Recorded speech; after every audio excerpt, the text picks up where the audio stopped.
Olá, amantes da história, meus queridos alunos do Colégio Estadual Mirante Barroso, tudo bem com vocês? Eu espero que sim.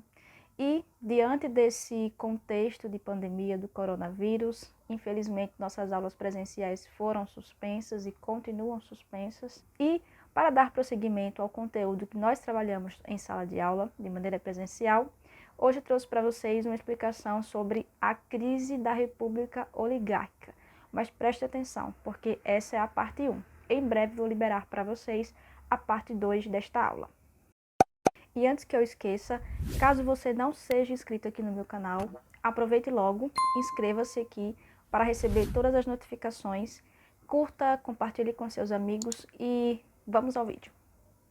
Então, pessoal, hoje eu vou explicar para vocês tudo aquilo que aconteceu, tudo aquilo que envolve o processo de crise da República Oligárquica e que vai desembocar na Revolução de 30, que é o nosso próximo conteúdo lá na parte 2.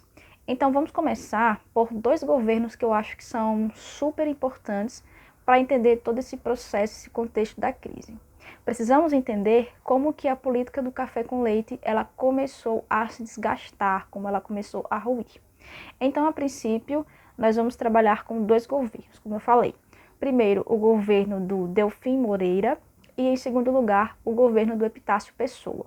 São duas peças importantes nesse jogo político aí, depois do auge da República Oligárquica no Brasil. Para começar a nossa conversa, eu vou trazer algumas informações para vocês sobre o Delfim Moreira, que, apesar da passagem breve pela presidência da República, deixou sua marca.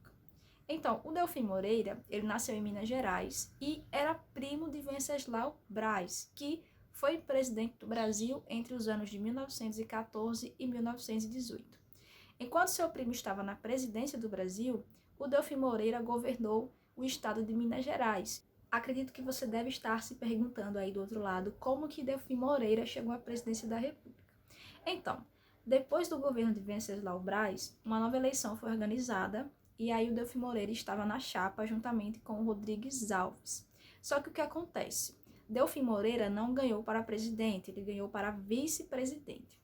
E Rodrigues Alves ganhou para presidente. O que acontece é o seguinte, Rodrigues Alves fica doente, Rodrigues Alves contrai a gripe espanhola e depois acaba morrendo e fica impedido de assumir o seu cargo de presidente do Brasil. Então, quem assume? O Delfim Moreira. Isso mesmo, ele assume em 1918 e vai governar até julho de 1919. Ou seja, vai ter uma passagem bem breve pela presidência do Brasil. Vale ressaltar que nesse período ainda estava em vigência aquele acordo entre as oligarquias paulista e mineira, o acordo que a gente conhece como política do café com leite, e tanto Rodrigues Alves quanto o Delfim Moreira faziam parte dessa chapa organizada por São Paulo e Minas Gerais. Em que contexto o Delfim Moreira governou? Ele governou num contexto de déficit orçamentário, ou seja, as contas do Brasil estavam meio complicadas de resolver. Porque lá fora, lá na conjuntura internacional, nós temos o quê?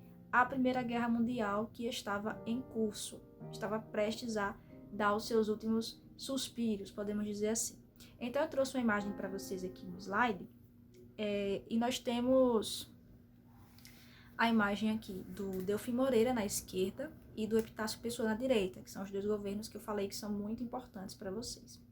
Então aqui nós temos algumas medidas, eu misturei, coloquei tanto do governo do Delfim quanto do governo do Epitácio, mas é importante destacar que Epitácio Pessoa, ele, mesmo nessa conjuntura difícil de Primeira Guerra Mundial, etc., ele continuou trabalhando na capital federal, que era o Rio de Janeiro, juntamente com o prefeito, concentrou suas ações na capital para colocar em marcha esse plano que já havia sido pensado de modernização do Rio de Janeiro, né? Lembre da revolta da vacina, da reforma de Pereira Passos e etc.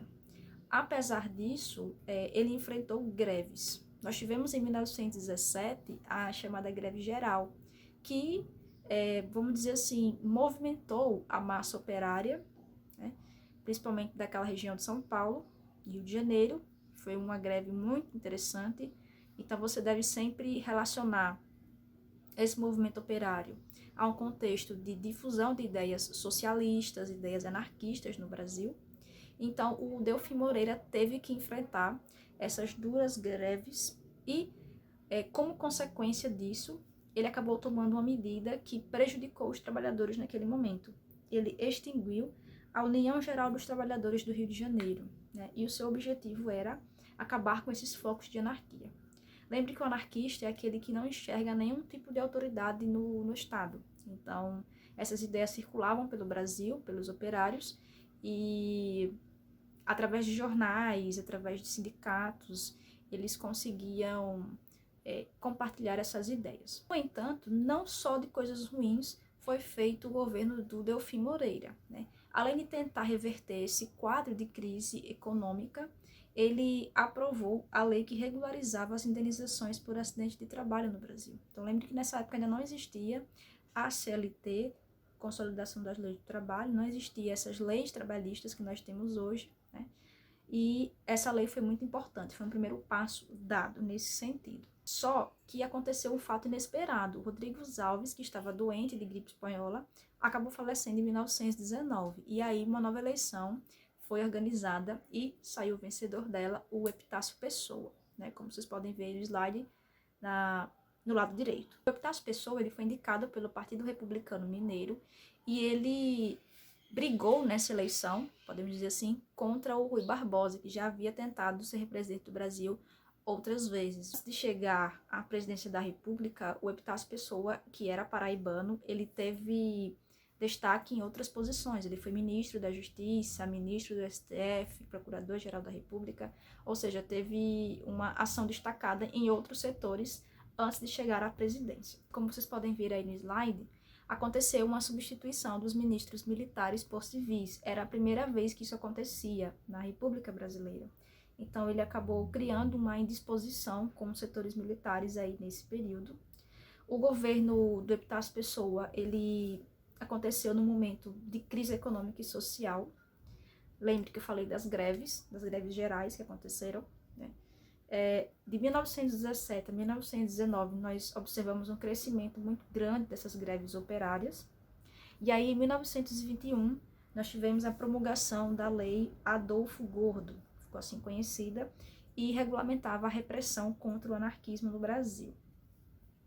Ao passo que essa lei foi promulgada, em 1922 nós tivemos a criação do Partido Comunista do Brasil, ou seja, esses operários começaram a se organizar e a congregar nesses partidos políticos, e o governo, lógico, não via o crescimento desse partido com bons olhos. Eles temiam a Revolução Comunista no Brasil, né?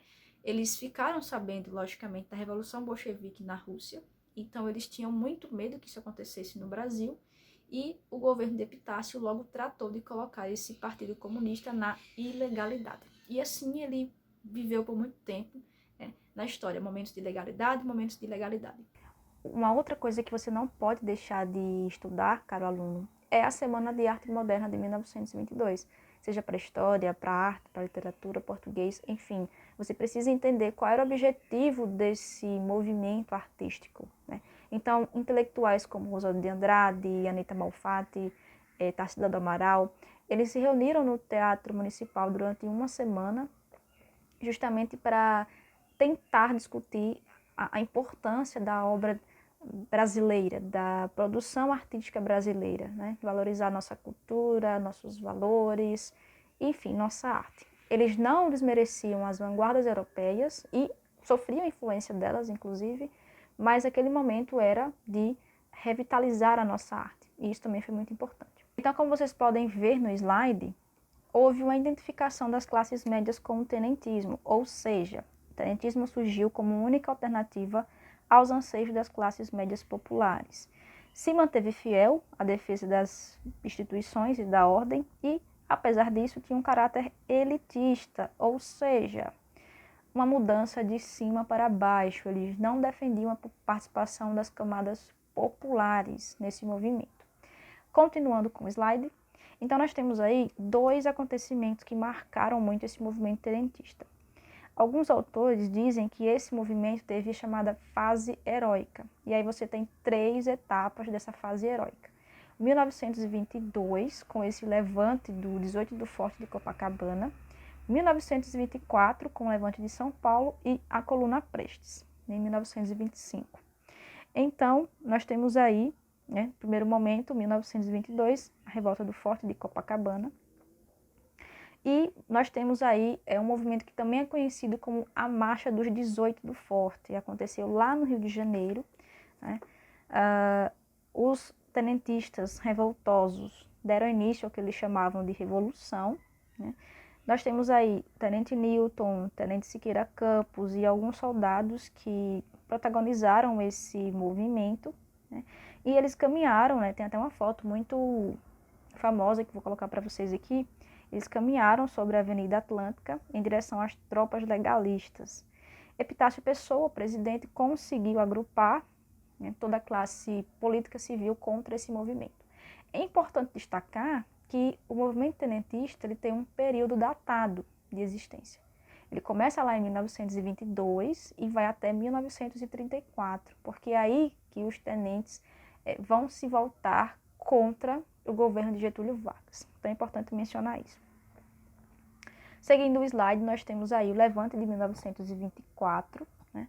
Eles já estavam criticando o presidente Arthur Bernardes e exigiam a sua saída. Então veja que além desse caráter militar, nós temos um caráter político muito grande por trás dessas manifestações dos tenentes. Então eles exigiam que o presidente Arthur Bernardes, recém-possado, saísse a formação de um governo provisório e a eleição de uma Assembleia Constituinte, além do voto secreto, lembrando que o voto era aberto. E aí já relaciono com outros conteúdos, como o voto de cabresto e coronelismo, por exemplo. Então nós temos, além desses levantes, a chamada Coluna Prestes, né?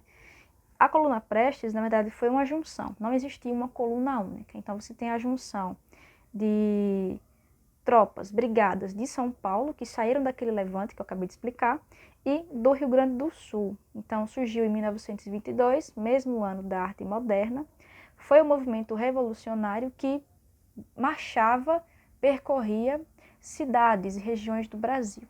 Então eles eram chefiados por Luiz Carlos Prestes, atenção, não confunda com o Júlio Prestes, né, político. O Luiz Carlos Prestes, que vai se tornar um dos caras mais perseguidos, né, nessa Primeira República, ele era o chefe dessa coluna Prestes, que leva inclusive o seu nome. Em resumo, esse movimento tenentista ele foi crucial para a formação de uma oposição a essas oligarquias dominantes do Pacto do Café com Leite. Espero que vocês tenham gostado dessa aula. Fiquem atentos e em breve publicarei a segunda parte desse conteúdo. Eu vou trabalhar com vocês a Revolução de 30, que é muito, muito, muito importante para o Enem e vestibulares. E se você ainda não me segue no Instagram, me siga, vou deixar passando aqui na tela, @estudando.história e @Bruna Mohama. É isso, até o próximo vídeo. Tchau, tchau.